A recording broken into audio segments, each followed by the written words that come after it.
প্রিয় দর্শক, আমরা আসছি ইন্ডিয়া এবং বাংলাদেশ মধ্যবর্তী সীমান্ত এলাকা। আমার পিছনেই যে এই যে ছোট ভাইরা আছে, এই ভাই এই যে বলতো কোন পর্যন্ত কোন ইন্ডিয়া বাংলাদেশ?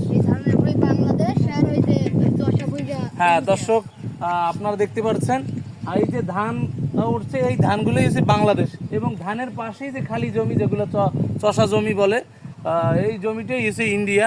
তো আমরা বর্তমানে আমরা কিন্তু ইন্ডিয়া, আমি কিন্তু ইন্ডিয়ার, আমি সেই সময় যখন গেছি তোমরা দুজন তো দেখছো, আমি তো ইন্ডিয়া ঢুকে গেছিলাম, ঠিক না দর্শক? আমরা কি ধরো দর্শক, আমি ইন্ডিয়ার ভিতরে চলে গেছিলাম, কিন্তু আমার এই ছোট ভাই দুইটা দেখিয়া ডাকতেছে, ভাই ওদিকে ঢুকেন না, অনেকবার ডাকাডাকি করছে। বিদায় আমি আবার চলে এসেছি। ভাগ্যক্রমে আমাকে বিজিবি দেখে নাই। এই ভাই দুইটা আমাকে ডাক দিছে, ডাক না দিলে হয়তো বা ওই সামনে আগে গেলে কি বিজিবি দেখতো আমাকে?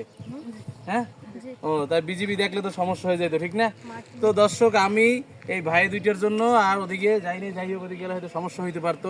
আর এই ভাই দুইটা আমাকে ডাক দিচ্ছে বিদায়, আমি ওদিকে যাইয়া, এদিক ধরো আমার দিকে ক্যামেরা ধরছো, হ্যাঁ ওদিকে আমি যাই, তারপর আবার ইন্ডিয়ার ভিতরে ঢুকে আবার বাংলাদেশের ভিতরে চলে এসেছি। হয়েছে ভিডিও করা হয়েছে, দাও।